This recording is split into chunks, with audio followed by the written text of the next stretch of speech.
नमस्कार, मी पंजाब डक. पावसाचा जोर कमी होणार आहे, चांगलं सूर्यदर्शन होणार आहे म्हणून उत्तर महाराष्ट्रातल्या त्या 4 जिल्ह्यातल्या शेतकऱ्यांनी हा अंदाज लक्षात घ्यायचा. म्हणजे त्याच्यानंतर 9ला आणखीन सूर्यदर्शन वाढत जाईल, 10ला जास्त राहील, 11, 12, 13 तारखेपर्यंत नंदुरबार जिल्हा, धुळे जिल्हा, नाशिक जिल्हा, जळगाव जिल्हा, इगतपुरी, मुंबई तिकडला हवामान कोरडं होणार आहे म्हणून हा अंदाज उत्तर महाराष्ट्रातल्या शेतकऱ्यांनी लक्षात घ्यायचा. पण तिकडं सूर्यदर्शन असताना तरी पण महाराष्ट्रात काही ठिकाणी पाऊस राहणार आहे. तर मग ते कुठं पडणार आहे म्हणून हे अंदाज सांगतो. म्हणजे 8-9 तारखेला जरी राज्यात ठिकठिकाणी सूर्यदर्शन असलं तर राज्यात परत एकदा पाऊस कुठं तरी चालू राहणार आहे. मग ते नेमकं कुठं राहणार आहे तर राज्यातल्या शेतकऱ्याला सांगू इच्छितो की 11 सप्टेंबरपासून 11 सप्टेंबर 12-13च्या दरम्यान राज्यामध्ये सांगायचं झालं तर नांदेड जिल्हा झालं, यवतमाळ जिल्हा झालं, हिंगोली जिल्हा झालं, परभणी जिल्हा झालं, लातूर जिल्हा झालं, धाराशिव जिल्हा झालं, सोलापूर जिल्हा झालं. या पट्ट्यामध्ये काय होणार आहे 11, 12, 13च्या दरम्यान पाऊस राहणार आहे. त्याच्यामध्ये बीड जिल्हा देखील असणार आहे म्हणून हे लक्षात घ्यायचं. म्हणजे एका भागाकडे ऊन राहील पण इकडल्या भागामध्ये परत पूर्वेमध्ये दक्षिणेच्या भागामध्ये राज्यामध्ये पाऊस सुरू होणार आहे म्हणून हा अंदाज लक्षात घ्यायचा. मग त्याच्यानंतर राज्यात मग सर्वत्र पाऊस कधी येणार आहे. मग राज्यातले सर्व शेतकऱ्याला सांगू इच्छितो की राज्यात सर्वत्र पाऊस कधी पडणार आहे. मग आपण आधी सांगितलं होतं की शेतकऱ्यांनो तुम्ही 13 तारखेच्या आत म्हणजे 13 सप्टेंबरच्या आत तुम्ही शेतीचे कामे करून घ्या. कारण की 14 तारखेपासून राज्यात 14 तारखेपासून ते 20 तारखेपर्यंत राज्यात दररोज वेगवेगळ्या भागात जोराचा पाऊस पडणार आहे. काही ठिकाणी मुसळधार पडणार आहे, कुठं अतिमुसळधार पडणार आहे, कुठं वाहने पडणार आहे, कुठं रिमझिम पडणार आहे. मग हा पाऊस कुठं जास्त पडणार आहे म्हणून ते सांगतो.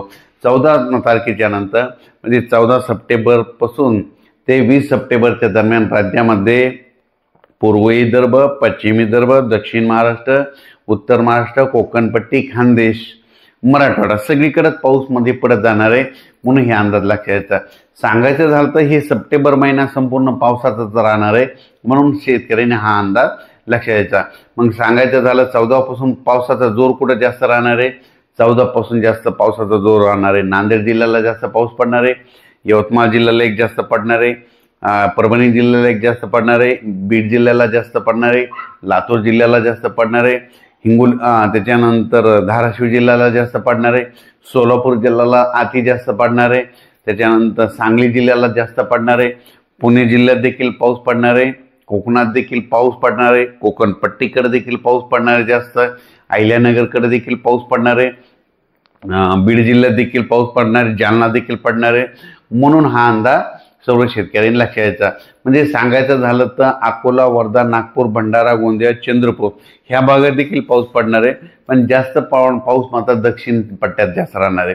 म्हणजे दक्षिण म्हणजे सोलापूर जिल्हा, लातूर जिल्हा, बीड जिल्हा, अहिल्यानगर, पुणे, सांगली, सातारा आणि कोकणपट्टीच्या दरम्यान जरा जास्त पाऊस राहणार आहे म्हणून हा अंदाज त्या कोकणातल्या जनतेनं, त्याच्यानंतर कोल्हापूर, सांगली, सातारा, पुणेच्या जनतेने देखील 14 ते 20चा अंदाज हे लक्षात घ्यायचा. त्याच्यानंतर राज्यात म्हणजे 11 तारखे म्हणजे काय होणार आहे उद्या 8 तारखेपासून राज्यात ठिकठिकाणी म्हणजे सगळीकडे सूर्यदर्शन होणार आहे.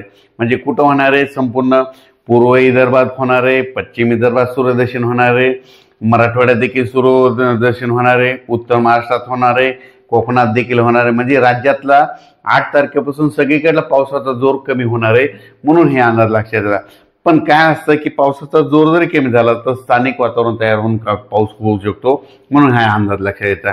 त्याच्यानंतर आपल्या महाराष्ट्राच्या लगत म्हणजे गुजरात आहे तर तुम्हाला सांगू इच्छितो की गुजरातमध्ये देखील काय होणार आहे 8, 9, 10च्या दरम्यान अतिवृष्टी होणार आहे. जसा पंजाबकडे पाऊस पडला ना तसंच गुजरातला देखील आता हे उद्याचा पाऊस पडणार आहे म्हणून गुजरातच्या जनतेने देखील हे अंदाज लक्षात घ्यायचा. त्याच्यानंतर महाराष्ट्राच्या लगत तेलंगणा आहे, त्याच्यानंतर कर्नाटक आहे, आंध्र प्रदेश आहे.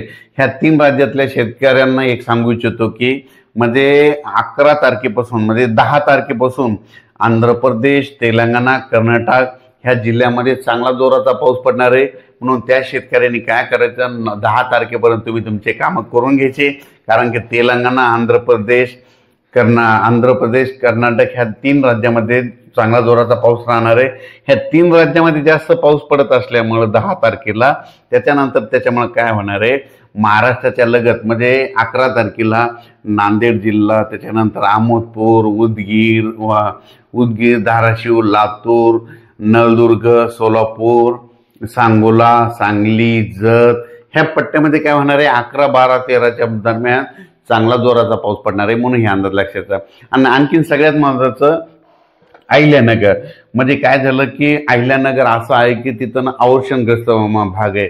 अहिल्यानगरमध्ये कोपरगाव, समजा कोपरगाव, राहता, शिर्डी, नेवासा, श्रीरामपूर ह्या पट्ट्यामध्ये काय झालं, पावसाळ्यामध्ये पडला, फक्त तिथं पिण्याच्या पाण्याचा प्रश्न आहे। म्हणून त्या अहिल्यानगर करांना खास करून आनंदाची बातमी, मी किती दिवसापासून म्हणतो की तुमच्याकडे परतीचा पाऊस चांगला पडणार आहे, म्हणून अहिल्यानगरच्या शेतकऱ्याला सांगू इच्छितो की तुम्ही काय करा, आता हे परतीचा जे पाऊस येणार आहे 11 ते 12 तारखेपासून तर तुमच्या अहिल्यानगरकडे खूप पडणार आहे, म्हणून तुमच्या पिण्याच्या पाण्याचा प्रश्न मिटणार आहे, विहिरीला देखील पाणी येणार आहे, म्हणून हे लक्षात।